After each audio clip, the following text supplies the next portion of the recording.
Viewers welcome back to another new blog. অনেকদিন পর ভিডিওতে ফিরলাম। এখন দাঁড়িয়ে আছি NH-19 ওপর বর্ধমানে। আর এই আমার পিছনে বাস রেডি। আজকের আমার যেটা জার্নি, নাইট জার্নি হচ্ছে টাটা জামশেদপুর। এখন বাজছে এই 11টা মতন বাজছে। বাসটা একবার দেখে নাও। সেইটাই আমাদের সারথি।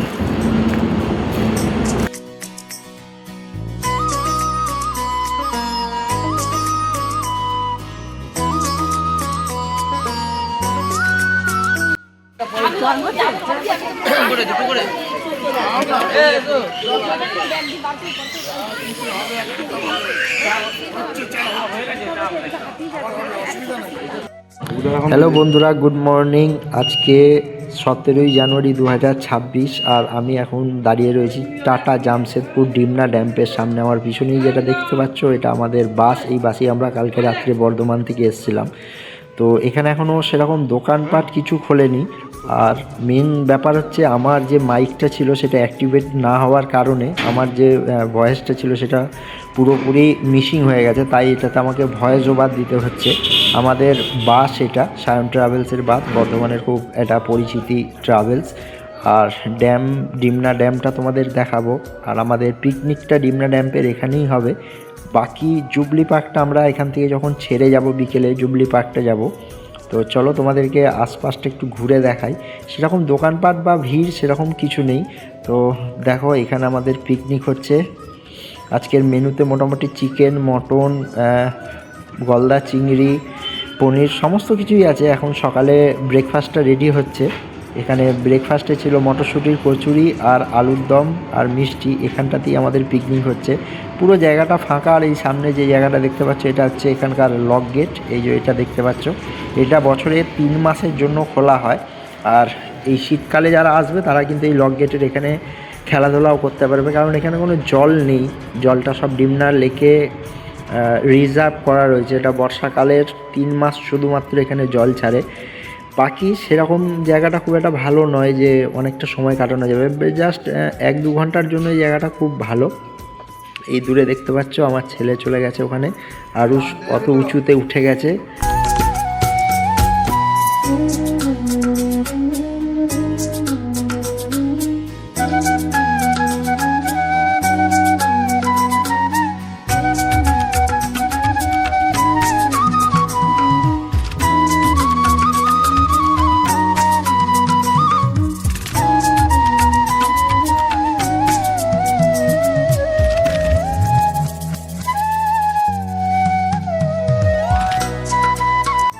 তো এখানে খুব একটা পাহাড় কাছাকাছি নেই, অনেক দূরে দেখা যাচ্ছে কিছু ছোট ছোট পাহাড়। আর জায়গাটা মোটামুটি 2-1 ঘন্টা কাটানোর জন্য যথেষ্ট। এরপরে আমরা ওপরে ড্যামের দিকে যাব। ড্যামটাও তোমাদের সাথে শেয়ার করব। ড্যামটা অনেক উঁচু, এখান থেকে সিঁড়ি বেয়ে উঠতে হয়। তো চলো ড্যামের কাছে যাই আর ড্যামটা তোমাদেরকে দেখাই। ড্যামের ওপরে উঠবো, ওপর থেকে নিচটা কেমন লাগছে বা ড্যামটা তোমাদের কেমন লাগছে আমি ঘুরে দেখাবো। দেখতেই পাচ্ছ সেরকম দোকানপাট এখানে কিছু নেই, ছাড়া অন্য কোনো টুরিস্টও এখানে সেরকম আসেনি। শুধুমাত্র আমাদের বাসটাই এসছে।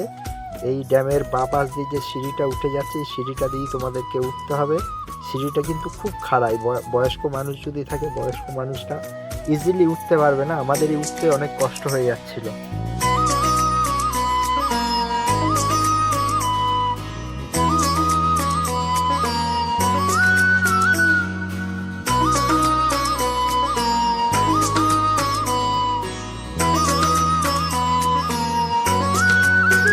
তো তোমরা দেখতেই পাচ্ছ সিঁড়িটা কেমন খাড়াই হয়ে রয়েছে, একদম মনে হচ্ছে যেন পুরো সোজা দাঁড়িয়ে রয়েছে। এই সিঁড়িটাতে যদি একটু বয়স্ক মানুষ হয় তাদের জন্য ওঠা খুবই কষ্টকর ব্যাপার হবে। যাই হোক, আমি একটু কষ্ট করে উঠে গেলাম। আর ওই দূরে আমাদের বাস, ওখানে পিকনিক হচ্ছে।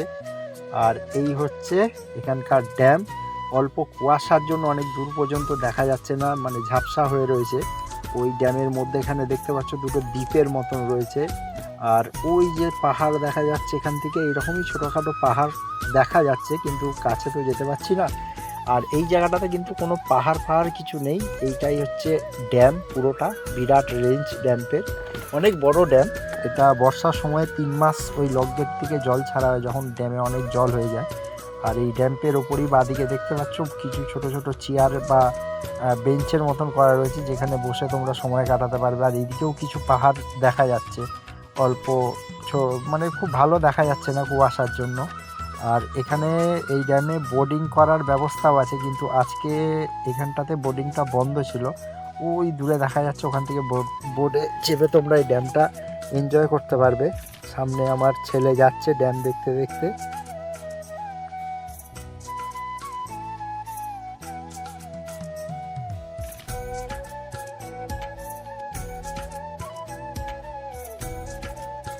এই যে এই জায়গাটা দেখা যাচ্ছে, এখান থেকেই তোমাদেরকে বোটে চাপতে হয়। কত করে লাগে সেটাও আমার জানা নেই, যেহেতু আজকে পুরো বন্ধ ছিল আমরা চাপতে পারলাম না। আমার ছেলে তো ঝোঁক ধরেছিল আমি বোটে চাপবই, কিন্তু না থাকলে আর উপায় কি চাপার।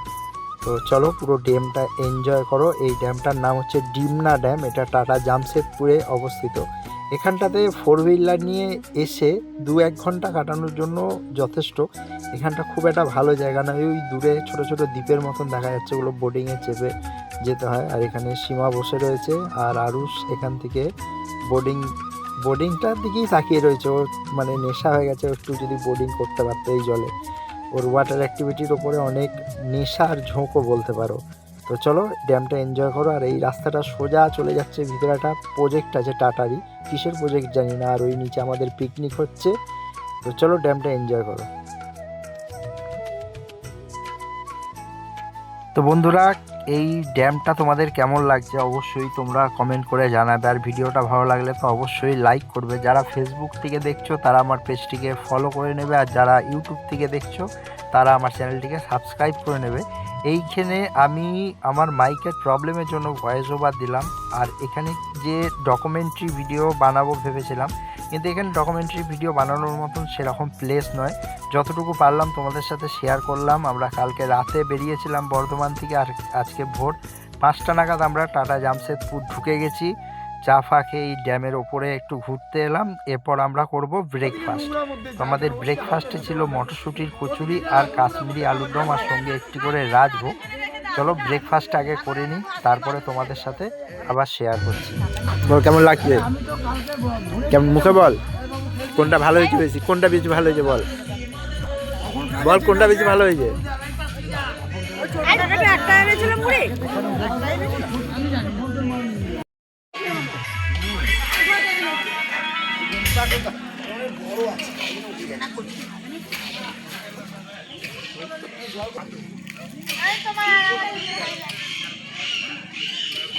ভয়েস ওভার দিতে হলো এই কারণেই, কারণ ভিডিওগুলো শ্যুট হয়ে যাওয়ার পর দেখছি ওটাতে একটা ছিল মাইকটা অ্যাক্টিভেট হয়নি, যার জন্য সেখানে কোনো সাউন্ড আসছিল না। তাই ওটা আমাকে ভয়েস ওভার দিয়ে ভিডিওটা রেডি করতে হলো। এখন আমি মাইক্রোফোনটাকে পুরোই বাদ দিয়ে দিয়েছি, আর এখন ফোনের মাইকেই কাজ চলছে।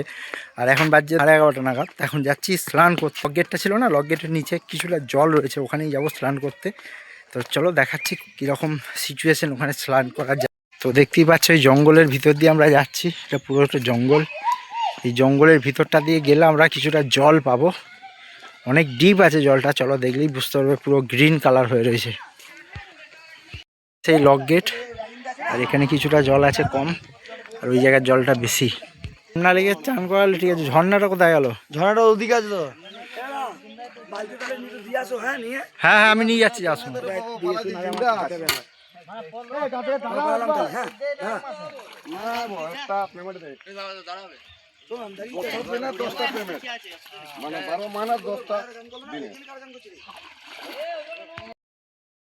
জলটা দিয়ে স্নান করলাম। এই হচ্ছে লক গেট, আর এখান থেকে এই জলটা স্টক করা রয়েছে। এটা অনেকটা ডিপ রয়েছে, প্রায় 11 ফুট ডিপ। এখানকার স্থানীয় মানুষ যা বলছে প্রায় 11 ফুট ডিপ আছে এই জলটা। তো এই জলটা প্রচণ্ড ঠান্ডা, মোটামুটি আমি যা অনুমান করছি -5 ডিগ্রি হবে। একটু বরফের মতন জমে রয়েছে জলটা, এতই খতরনাক ঠান্ডা। আর এদিকে এখনও লাঞ্চের আয়োজন চলছে, রান্নাবান্না হচ্ছে খুব তোড়জোড়। এখন সময় হলো দুপুর 12:30।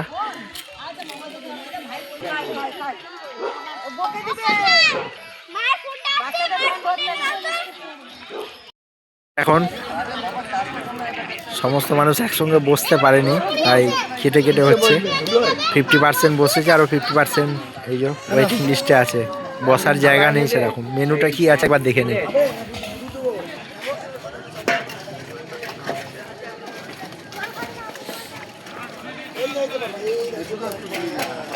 দাঁড়িয়ে আছি ডিমনা লেকের লক গেটের সামনে। আর এই জায়গায় হচ্ছে আমাদের লাঞ্চের আইটেম কী কী আছে সেটাও তোমাদের সাথে অবশ্যই।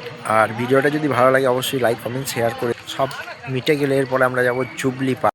লাঞ্চ কমপ্লিট করে আমি এখন বাসে ফেরত দিলাম। লাঞ্চের আয়োজন খুব ভালোই ছিল, চিকেন, মটন, পনির, মাছ সব কিছুই ছিল, কোনো কিছুর কমতি ছিল না। আর রান্নাটাও খুব ভালো হয়েছিল, তোমাদেরকে আলাদা করে দেখালাম না কারণ খুব প্রচণ্ড জোর খিদে পেয়ে গেছিল।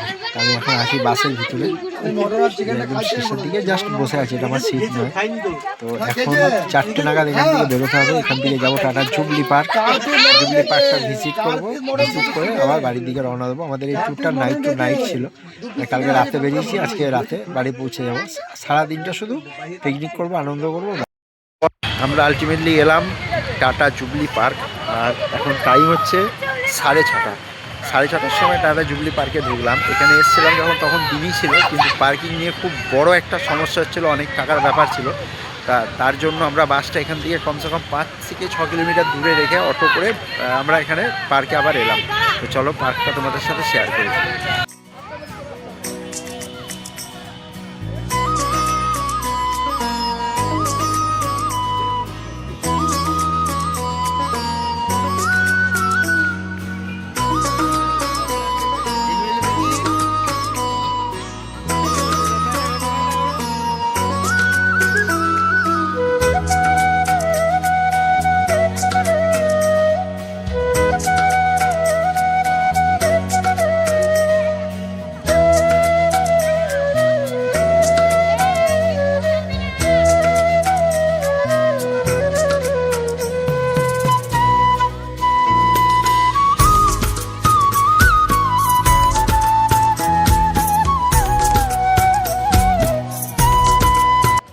তো এই জুবলি পার্কটির সম্পর্কে তোমাদেরকে কিছু বলি। জুবলি পার্কের এন্ট্রি ফিস হচ্ছে 250 টাকা মাথা পিছু। এর ভিতরে বহুত রকমের অ্যাক্টিভিটিস রয়েছে যেগুলো বাচ্চাদের জন্য বিশেষভাবে বানানো হয়েছে। আমাদের হাতে সময় কম থাকার জন্য আমরা ভিতরে প্রবেশ করতে পারিনি। আমরা যে অটোতে এসছিলাম বাস থেকে জুবলি পার্ক, তা সেটা ডিস্টেন্স ছিল মিনিমাম 4 থেকে 5 কিলোমিটার। আর অটোর যে দাদা ছিল ওনারা আমাদেরকে আধা ঘন্টা টাইম দিয়েছিল পার্ক ঘোরার জন্য। এর ভিতরে ঘুরতে গেলে মিনিমাম 3 থেকে 4 ঘন্টা প্রয়োজন আছে। আমাদের হাতে সময় ছিল না বলে আমরা আবার বাসে ফেরত এলাম এবং বাস এখান থেকে ছাড়লাম। রাতে কোথাও একটা দাঁড়িয়ে আমরা পিকনিক করব। তো চলো পিকনিকের ওখানে যাই। আমাদের জুবলি পার্ক দেখার পরে আমরা ঠিক 8:30 নাগাদ এই হোটেলটা বেছে নিয়েছিলাম রাতে খাওয়া দাওয়ার জন্য। এখানে আমাদের বাস দাঁড়িয়ে রয়েছে আর এই হোটেলেই রান্না বান্না হলো। ডিনার আবার কমপ্লিট হয়ে গেল। এরপরে আমরা বাসে চাপবো এবং এখান থেকে সোজা বাড়ির উদ্দেশ্যে রওনা দেবো। ভিডিওটা ভালো লাগলে লাইক কমেন্ট আর শেয়ার করে দিও।